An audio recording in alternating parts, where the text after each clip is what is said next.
स्वागत। आज हम खाने की एक बड़ी ही दिलचस्प दुनिया में झांक रहे हैं और इसका रास्ता हमें श्रोता द्वारा साझा किए गए कुछ स्रोतों ने दिखाया है।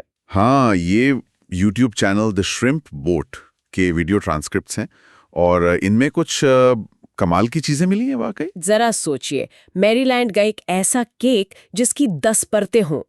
10 परतें। हाँ, और चीन के वो मुलायम तले हुए बन, फिर मेले का वो पसंदीदा स्वाद जिसे देखकर ही मुंह में पानी आ जाए। कनाडा का वो आरामदायक खाना जो दिल खुश कर दे, और हाँ, डीएमवी यानी डीसी, मैरीलैंड, वर्जीनिया इलाके का एक ऐसा फ्यूजन डिश जो दो अलग दुनियाओं को मिलाता हो। क्या बात है, मतलब काफी विविधता है आज। बिल्कुल। तो चलिए पता लगाते हैं कि इन व्यंजनों में क्या खास है। हमारा मकसद सिर्फ रेसिपी जानना नहीं है, बल्कि इन विविध पकवानों के पीछे की कहानियों, बनाने के तरीकों और सांस्कृतिक जड़ों को समझना है। सही कहा, ये स्वाद सिर्फ जबान तक ही नहीं बल्कि इतिहास और परंपरा तक जाते हैं ना। हाँ, तो शुरुआत करते स्मिथ आइलैंड केक से। पहली नज़र में शायद लगे कि ये बस एक और चॉकलेट केक है, लेकिन ऐसा है नहीं। इसमें पतली पतली करीब 10 परतें होते हैं। 10 पतली पतली? हाँ, और हर परत के बीच में और ऊपर रिच चॉकलेट फज फ्रॉस्टिंग लगी होती है। इसकी कहानी भी बड़ी दिलचस्प है, चेसापीक बे के स्मिथ आइलैंड से जुड़ी हुई, जहां 1800 के दशक में इसे बनाया जाने लगा। हाँ, और जानकारी के मुताबिक मतलब इसे मछुआरों की पत्नियां अपने पतियों के लिए बनाती थीं जो हफ्तों या महीनों तक समुद्री यात्रा पर रहते थे। अच्छा। हाँ, और यहाँ चालाकी ये थी कि इतनी सारी पतली परतें और उनके बीच की फ्रॉस्टिंग वो केक को ज्यादा समय तक नम बनाए रखती थी। ओह, जो उन लंबी यात्राओं के लिए बहुत जरूरी था, जब आजकल की तरह रेफ्रिजरेशन नहीं होता था। ये सिर्फ स्वाद की बात नहीं थी, ये उस समय की जरूरतों का एक, आप कह सकते हैं, रचनात्मक समाधान था। बिल्कुल, क्या बात है। और ये सिर्फ एक घरेलू नुस्खा ही नहीं रहा है ना? नहीं, बिल्कुल नहीं। 1985 में मैरीलैंड ने इसे अपना आधिकारिक राज्य मिष्ठान यानी ऑफिशियल स्टेट डिजर्ट घोषित कर दिया। हाँ, ये दिखाता है कि कैसे एक स्थानीय परंपरा राज्य की पहचान का हिस्सा बन सकती है। सही कहा। और ये केक उस स्मिथ आइलैंड समुदाय के लचीलेपन और उनकी साझा करने की भावना का प्रतीक बन गया है। ये पीढ़ी दर पीढ़ी चला आ रहा है। हर परिवार का शायद अपना थोड़ा अलग तरीका हो, कोई ज्यादा चॉकलेट पसंद करता हो, कोई कम मीठा, लेकिन मूल चीजें वही रहती हैं। आटा, चीनी, अंडे, मक्खन और वो खास चॉकलेट फ्रॉस्टिंग। ये केक सिर्फ खाने की चीज नहीं बल्कि इतिहास और समुदाय की कहानी कहता है। और इसे बनाना वाकई में धैर्य का काम है, जैसा कि इन ट्रांसक्रिप्ट्स में जिक्र है। हाँ, लगता तो है। एक साधारण बैटर से वो पतली पतली एक जैसी परतें बनाना आसान नहीं। हर परत को ध्यान से फैलाना पड़ता है और सुनहरा भूरा होने तक पकाना होता है। अच्छा। और फिर आती है वो रिच चॉकलेट फज फ्रॉस्टिंग, जिसे पिघली चॉकलेट, चीनी, मक्खन और थोड़े दूध से धीमी आंच पर पकाया जाता है ताकि उसका स्वाद गहरा हो सके। वाकई ये मेहनत और प्यार का संगम है। हाँ, और उस मेहनत का फल है एक ऐसा केक जो दिखने में भी शानदार है और खाने में भी लाजवाब। वो परतें मुंह में घुल जाती होंगी। बिल्कुल। चलिए इस मीठी विरासत से आगे बढ़ते हैं। जरूर। कहाँ चले अब? हाँ, अब रुख करते हैं चीन की तरफ और बात करते हैं मंटो की। ये स्टीम्ड या तले हुए बन होते हैं जो वहाँ काफी लोकप्रिय हैं। स्रोतों में से बनाने और परोसने के कई तरीके बताए गए हैं जो इसकी बहुमुखी प्रतिभा को दिखाता है। हाँ, मांटो बनाने की मूल प्रक्रिया लगभग सभी तरीकों में एक जैसी है। देखिए, मैदा, चीनी, यीस्ट, तेल और पानी से एक नरम आटा गूंथा जाता है। फिर उसे थोड़ी देर आराम करने दिया जाता है, मतलब रेस्टिंग। ओके। इसके बाद उसे आकार दिया जाता है, आमतौर पर बेलकर, मोड़कर, फिर से बेलकर एक सिलेंडर बनाया जाता है और उसे बराबर टुकड़ों में काट लिया जाता है। अच्छा। फिर इन टुकड़ों को खमीर उठने दिया जाता है, जिसे प्रूफिंग कहते हैं, जब तक कि वे आकार में बड़े ना हो जाएं। अच्छा, तो प्रूफिंग यानी खमीर उठने देना जरूरी है ताकि वे फूले हुए और नरम बने। इसके बिना क्या होगा? बिल्कुल, इसके बिना वो सख्त रह जाएंगे, वो फुलावट नहीं आएगी। प्रूफिंग के बाद पारंपरिक तरीका है इन्हें भाप में पकाना, स्टीम करना। हाँ, स्टीम करना। और एक दिलचस्प तकनीक जो स्रोत बताते हैं वो है ठंडे पानी के ऊपर रखकर भाप देना शुरू करना। ठंडे पानी पर? गरम पर नहीं, नहीं। ठंडे पानी से शुरू करके और पानी उबलने के बाद करीब 15 मिनट तक पकाना। कहते हैं इससे वे ज्यादा नरम बनते हैं। अरे वाह, ये तो नई बात पता चली और यहीं से ये और भी मजेदार हो जाता है। स्रोत बताते हैं कि इसे कई तरह से खाया जाता है। हाँ, कई तरीके हैं। पहला तो है क्लासिक साइड। भाप में पके हुए मांटो को सुनहरा होने तक डीप फ्राई किया जाता है। ये बाहर से कुरकुरे और अंदर से नरम होते होंगे, है ना? बिल्कुल, वो कॉन्ट्रास्ट बड़ा अच्छा लगता है। फिर है एयर फ्रायर वाला तरीका, आजकल के जमाने का। थोड़ा तेल लगाकर एयर फ्राई कर लें। ताजे के लिए 3 मिनट, जमे हुए के लिए 5 मिनट। कितना आसान। हाँ, सेहत का ध्यान रखने वालों के लिए अच्छा विकल्प है। और फिर ये गोल्डन एंड सिल्वर, ये प्रस्तुति मुझे बड़ी अच्छी लगी। इसमें आधे बन भाप में पकाए जाते हैं, सिल्वर, और आधे तले जाते हैं, गोल्डन, और फिर दोनों को साथ परोसा जाता है। हाँ, देखने में काफी आकर्षक लगता है। स्वाद और टेक्सचर का मेल। बिल्कुल। और स्वीटेंड कंडेंस्ड मिल्क के साथ। लगभग हर तले हुए संस्करण को गाढ़े मीठे दूध यानी कंडेंस्ड मिल्क में डुबोकर खाया जाता है। ओ हाँ, ये तो बहुत लोकप्रिय है। वो नमकीन बन के साथ मीठा और मलाईदार कॉन्ट्रास्ट कमाल का होता है। मुझे तो सोचकर ही मजा आ रहा है। और आखिर में पैन फ्राइड भी कर सकते हैं। डीप फ्राई करने के बजाय कम तेल में कढ़ाई में भी सुनहरा होने तक सेका जा सकता है। हाँ, वो भी एक तरीका है। तो ये दिखाता है कि कैसे एक साधारण सा दिखने वाला बन कितने अलग-अलग स्वाद और रूप ले सकता है। स्ट्रीट फूड से लेकर रेस्टोरेंट तक ये हर जगह अपनी जगह बना लेता है। सही कहा। चलिए अब चलते एक ऐसी जगह जहां शायद हम में से कई लोग गए हों, मेला। मेला, हाँ बिल्कुल। और मेले की बात हो तो फनल केक का जिक्र जरूर आता है। वो तेल में घूमता हुआ बैटर और फिर ऊपर से पाउडर चीनी। हाँ, ये सचमुच मेले का एक क्लासिक ट्रीट है। मतलब नॉस्टैल्जिया आ जाता है नाम सुनकर ही। इसकी रेसिपी भी बहुत जटिल नहीं है, जैसा कि स्रोत बताते हैं। अच्छा, क्या क्या होता है इसमें? मुख्य सामग्री है मैदा, चीनी, बेकिंग पाउडर, नमक, दूध, अंडे और वनीला एक्सट्रैक्ट। काफी बेसिक चीजें हैं, लेकिन इसे बनाने का तरीका थोड़ा कलात्मक है ना? वो जालीदार पैटर्न कैसे बनता है, वो हमेशा मुझे बड़ा दिलचस्प लगता था। सही का, थोड़ी प्रैक्टिस चाहिए। सूखी और गीली सामग्री को मिलाकर एक चिकना बैटर बनाया जाता है। फिर गरम तेल, करीब 375 फ़ारेनहाइट या 190 डिग्री सेल्सियस पे एक फनल यानी कि कीप की मदद से बैटर को गोल गोल घुमाते हुए डाला जाता है। ओह, तो फनल से डालते हैं इसलिए नाम फनल केक है। बिल्कुल, कीप से गिरती पतली धारी वो जालीदार डिजाइन बनाती है। फिर दोनों तरफ से सुनहरा होने तक तला जाता है। मुश्किल से 2-3 मिनट प्रति साइड, ज्यादा देर नहीं लगती। अच्छा, और ये सिर्फ पाउडर चीनी तक ही सीमित नहीं है। स्रोत कुछ और मजेदार विकल्प भी सुझाते हैं। हाँ, जैसे कि एक तो है सिनेमन शुगर। पाउडर चीनी के बजाय चीनी और दालचीनी पाउडर का मिश्रण छिड़कें। इससे गरम मसालेदार खुशबू और स्वाद आता होगा। ये अच्छा लगेगा। दालचीनी का स्वाद वैसे भी बहुत अच्छा लगता है। और दूसरा, पम्पकिन स्पाइस। अगर पतझड़ का मौसम हो तो बैटर में ही थोड़ा कद्दू पाई मसाला, पम्पकिन पाई स्पाइस मिला दें। फिर पाउडर चीनी के साथ परोसें। मुझे ये पम्पकिन स्पाइस वाला आइडिया बड़ा मजेदार लगा। मेले के स्वाद में मौसम का रंग। अरे वाह, ये तो वाकई बढ़िया है।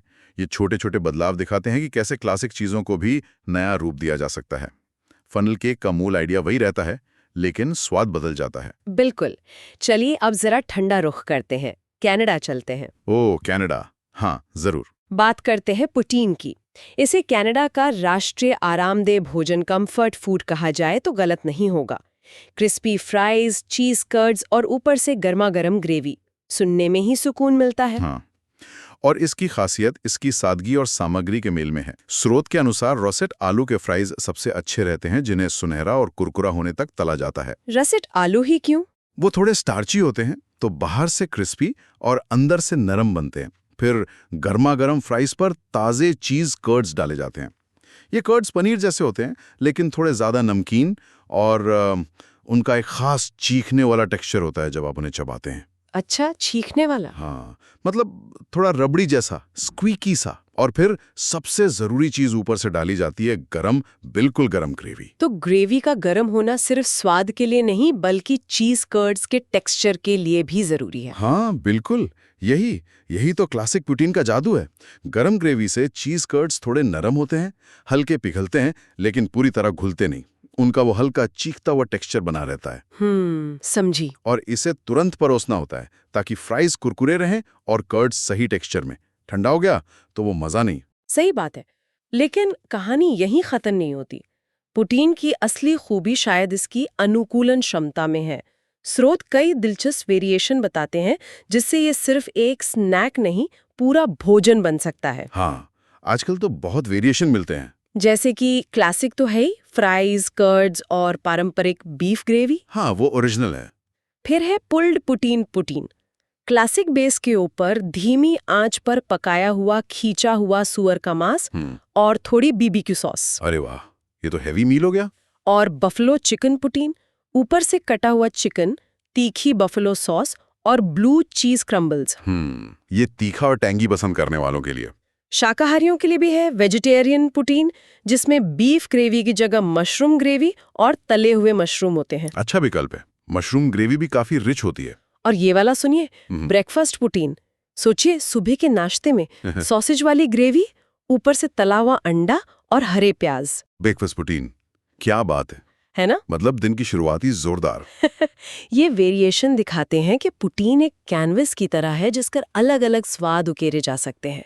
स्रोत इन ग्रेवी और टॉपिंग की रेसिपी भी संक्षेप में बताते हैं, जैसे बीफ ग्रेवी के लिए मक्खन आटे का रू और बीफ शोरबा। अच्छा, रू बेस होता है ग्रेवी का? हाँ। पुल्ड पॉक के लिए मसालों का मिश्रण और धीमी कुकिंग।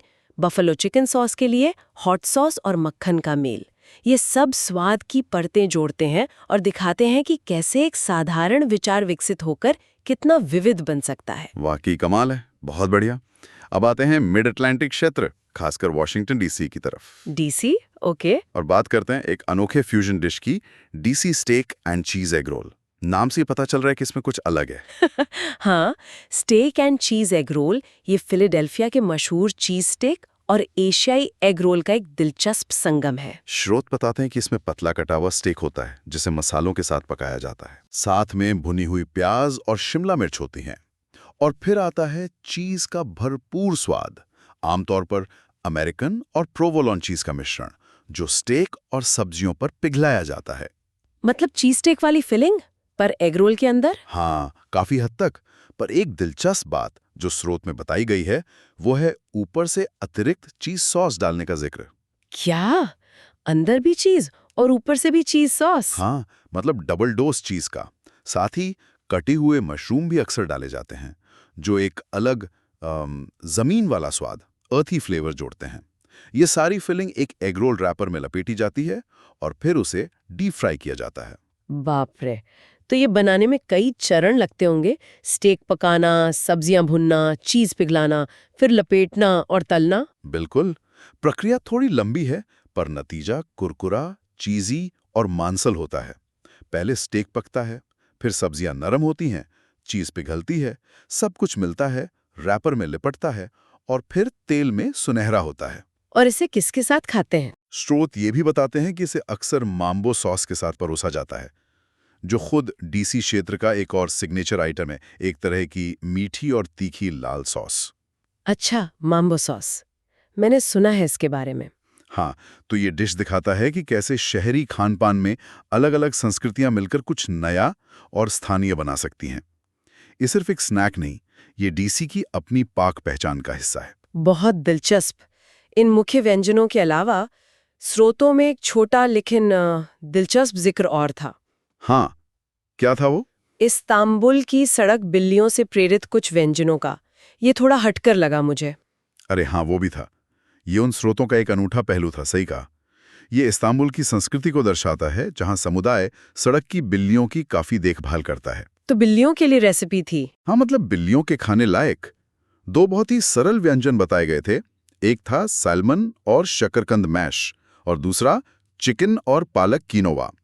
ये उबली या बेक की हुई सामग्री से बने थे, जो बिल्लियों के लिए सुरक्षित हों। अच्छा। और स्रोत ने मजाक में ये भी कहा कि इंसान चाहे तो इसमें अपने लिए नमक मसाला डाल सकते हैं। क्या बात है। हाँ, ये मुख्य विषय से थोड़ा अलग जरूर है, लेकिन ये दिखाता है कि भोजन और समुदाय का रिश्ता कितना गहरा और कभी-कभी अप्रत्याशित हो सकता है। बिल्कुल सही।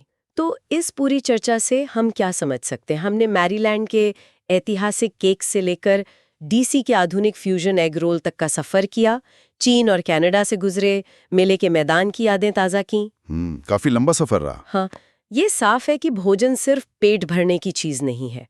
ये परंपरा, रचनात्मकता और किसी जगह की पहचान को अपने अंदर समेटे होता है। हर डिश की अपनी कहानी है। और सुनने वालों के लिए इसका क्या मतलब है? मेरे ख्याल से ये कहानियां और स्वाद हमें दुनिया के अलग अलग कोनों और संस्कृतियों से जोड़ते हैं। ये व्यंजन शायद घर पर कुछ नया प्रयोग करने की प्रेरणा दे। सही। और यह एक महत्वपूर्ण सवाल भी उठाता है कि भोजन कैसे यात्रा करता है, कैसे समय और स्थान के साथ बदलता है, और कैसे ये लोगों को एक साझा अनुभव के जरिए जोड़ता है, चाहे वो स्मिथ आइलैंड की मछुआरा पत्नियां हों या डीसी के स्ट्रीट फूड प्रेमी। बहुत अच्छी बात कही आपने। और जाते जाते एक विचार आपके लिए छोड़ जाते हैं, श्रोताओं के लिए। हाँ, जरूर। इन व्यंजनों की कहानियों से परे सोचिए कि आपके अपने इलाके या परिवार में ऐसा कौन सा व्यंजन है जिसकी अपनी एक अनूठी कहानी है। कोई ऐसी रेसिपी या स्थानीय विशेषता जिसके पीछे इतिहास, संस्कृति या कोई दिलचस्प किस्सा छिपा हो जिसे खोजा जा सके। शायद आपके किचन में ही कोई ऐसी कहानी इंतजार कर रही हो।